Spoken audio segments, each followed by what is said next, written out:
country. Now, last week, the President took a very historic trip to the Middle East, meeting with heads of state in Qatar, Saudi Arabia, and the United Arab Emirates. Most of the headlines focused on the trillions of dollars of new investment the President secured for our country, and that's, of course, an important thing. But I actually think the most significant part of that trip is that it signified the end of a decades-long approach in foreign policy that I think was a break from the precedent set by our founding fathers.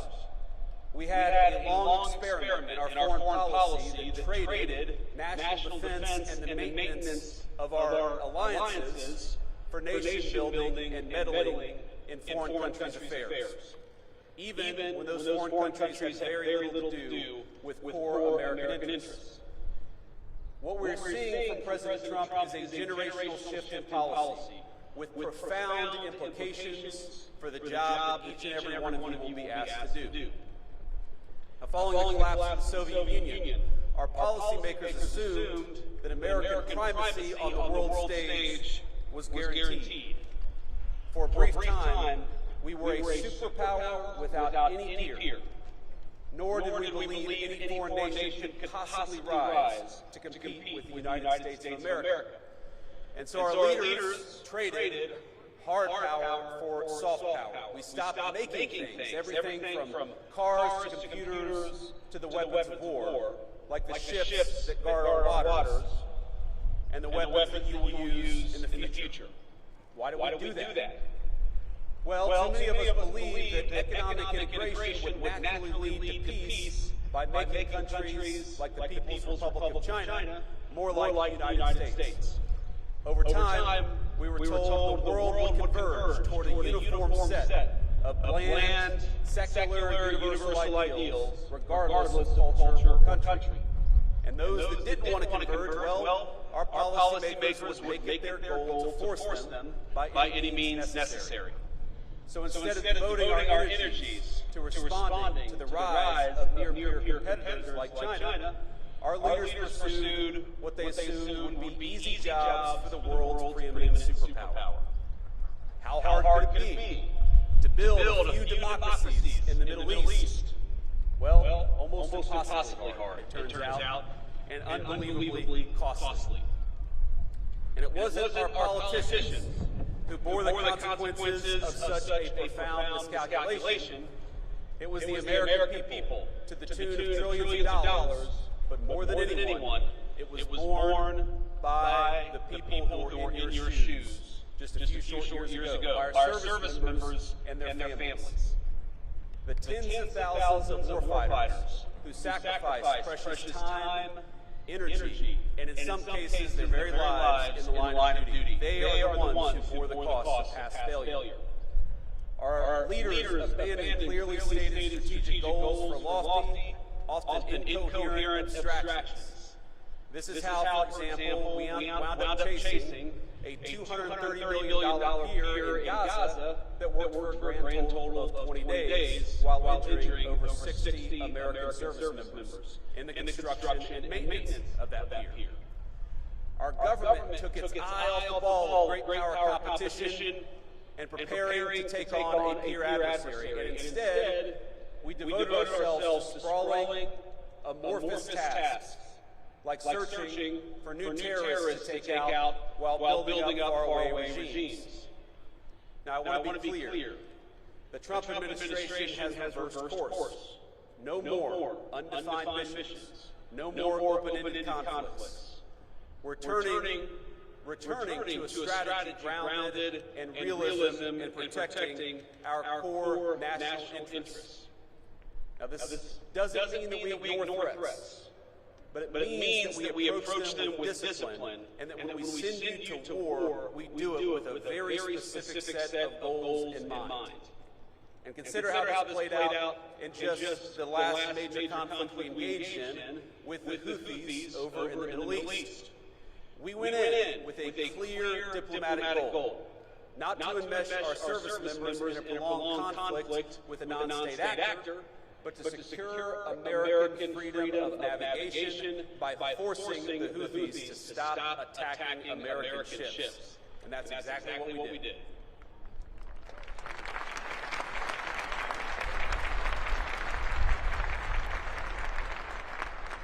We pursued that goal through overwhelming force against two military targets. In just the first 100 days of the administration, we were able to reach a ceasefire and a conflict that had been ongoing for nearly 2 years. That's how military power should be used, decisively with a clear objective. We ought to be cautious in deciding to throw a punch, but when we throw a punch, we throw a punch hard, and we do it decisively, and that's exactly what we may ask you to do.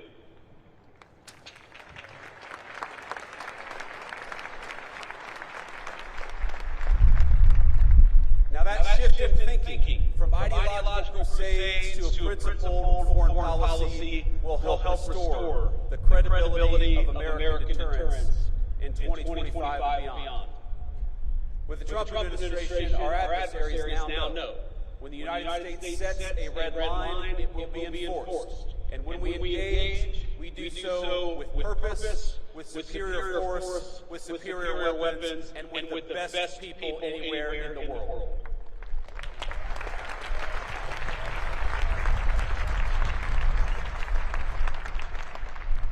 Let me say something about weapons and the future of warfare. It is, of course, a priority of this administration, not just to keep, but to widen the technological edge between the United States military and our adversaries all over the world. In the wake of the Cold War, America enjoyed a mostly unchallenged command of the commons, airspace, sea, space, and cyberspace. But the era of uncontested U.S. dominance is over. Today we face serious threats in China, Russia, and other nations determined to beat us in every single domain. From spectrum to low Earth orbit to our supply chains and even our communication infrastructure. Technology has lowered the cost of disruption, and so we must be, all of us, not just smarter. We got to make sure that we send our troops to war. We do it with the right tools. We can no longer assume our engagements will come without cost. That's why the Trump administration is investing in innovation, rewarding risk takers at the Department of Defense, and streamlining weapons acquisition for the new century. Investing in cutting-edge weaponry like hypersonics is important, but just as important are the low-cost, high-impact technologies that are already transforming the battlefield. Things like drones. And by the way, when we talk about innovation is not just happening in the laboratory of a defense contractor. Innovation increasingly is happening on the very battlefields that you will lead troops on. So that you are not just recipients of innovation, you're not just users of tools, you will very often be developing tools in this new century. Our lawmakers and military brass alike must learn to adjust to a world where cheap drones, readily available cruise missiles, and cyber attacks cause extraordinary damage to our military assets and our service members. And it will be you, the graduates gathered here today, who will lead the way for the rest of us. Your service will bring new challenges and environments, including ones unfamiliar even to those who served before you. You will deploy new equipment, new systems, and new technology. And through those experiences, it is you who will learn, who will teach others, and will help our services in our entire country adapt to the future we're confronting. Now, the extraordinary education you receive is an investment by the American people, an investment not only in your courage, but in the strength of your minds and the promise of your leadership. Because your nation rests easier knowing that we have the most brilliant strategists and tacticians standing guard. Men and women like you, brilliant enough to preempt, and if called, fight and win the wars of tomorrow. and its technological change continues to transform the battlefield. It only heightens the importance for this administration, for our whole country, on investing in our military's human capital. That's you. In the well-being of our warfighters, in your brilliance, in your strategic innovation. Modernization isn't just about tactics and tools. It's about meeting the needs of our service members. For too long, we asked too much of too few. Past leaders sent our service members on mission after mission with no exit strategy, no end in sight, and with little articulation for the American people or for the warfighters about what we were doing. When we extend the deployment of an aircraft carrier, that has real impact on people's lives, and we're aware of it. They miss their families, of course they miss their loved ones and their home life. They accept that sacrifice, and that's the job that you've taken on. But the job that we have taken on is to never misuse that sacrifice or never ask you to do something without a clear mission and a clear path home.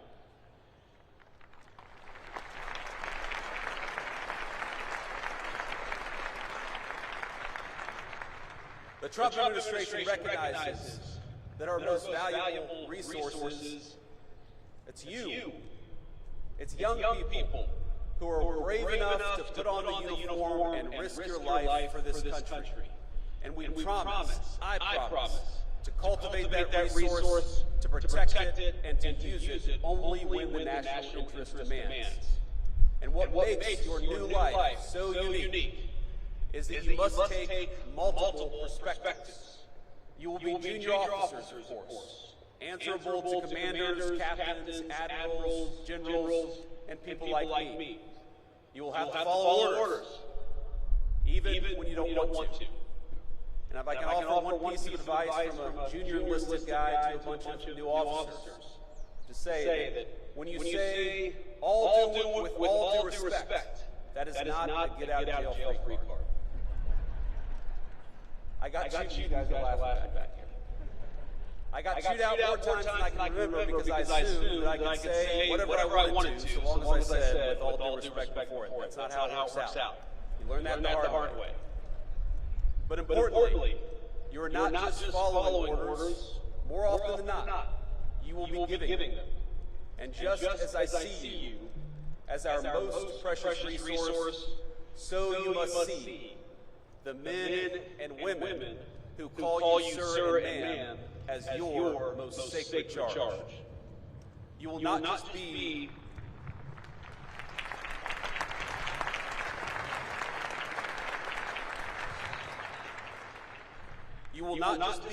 another boss.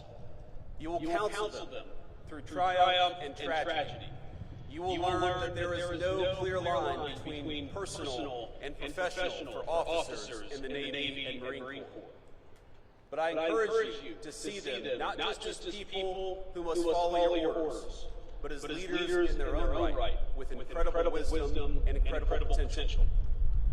Now this is shocking to think about, but there are senior enlisted people who started their careers in the Navy or the Marine Corps before you were born, who will call you sir and ma'am and follow your orders. Think about what an incredible honor that is. And think about what an incredible opportunity it is, not just to lead these men and women, but also to learn from these men and women. And that is the task before you.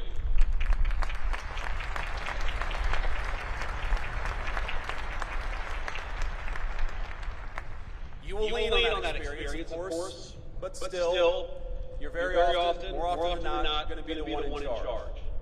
That is an honor, but it's a responsibility that ought to give you chills. You've made it now through one of the most demanding institutions in the entire world. You have earned your commissions, and you've stepped forward to serve at a moment when your country needs you, now more than ever. But you're stepping into gigantic shoes, and it's worth taking stock of that as you prepare to receive your commission. Those of us who serve know that graduates of the Naval Academy, they have a certain energy, a certain aura, a certain respect when they're out there in the fleet. Let me just give you an example. Today is your day, of course, and you should celebrate.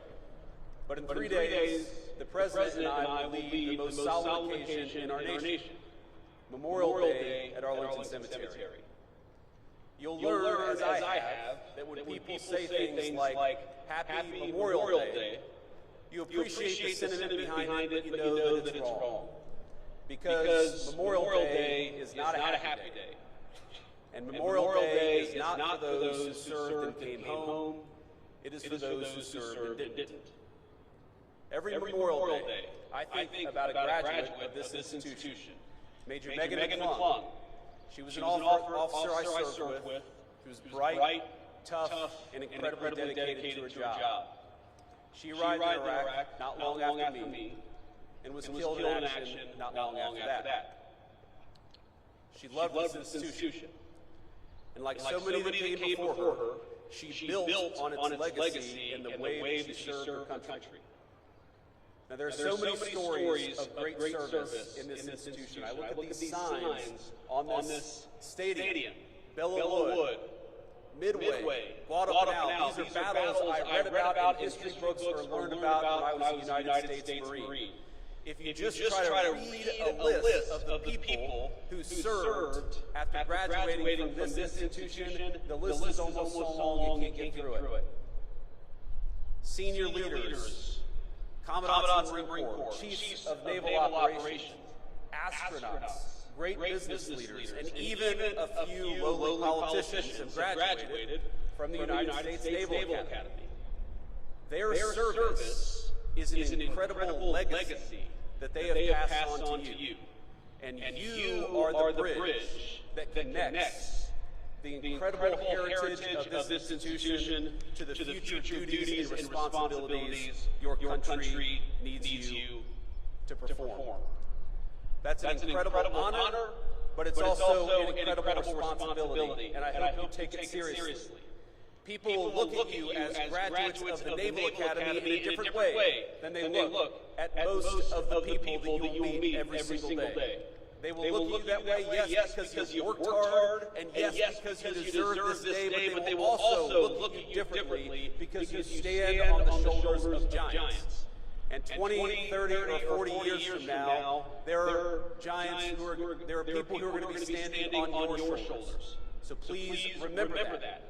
Please take it seriously. And please recognize that you become part of a brotherhood and sisterhood that will enable you to do great things, that will support you as you do them, but will ask you to give back as you should in return.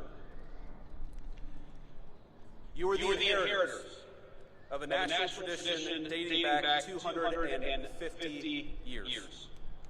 It began with John Paul Jones, and the founders of this country asked the United States Navy to take on the most powerful Navy on Earth, and we won. Our first patriots knew the stakes. They did not seek out war. They did everything they could to advocate and petition for their own liberties. But when the time came, they raised the military, they raised the Navy, and they fought like hell. They are examples, lives on in all of you. In their courage, we see the roots of your calling to be strong but not reckless, to seek peace but never at the expense of liberty, to hold firm to your convictions, even when the cost is high. Now, I want to say to all of you, I've been Vice President for all of about 120 days. And this summer, I will celebrate my 41st birthday. But I have never, in those 41 years, been so proud as I am today, to honor you, to celebrate you, and to congratulate you on a job well done.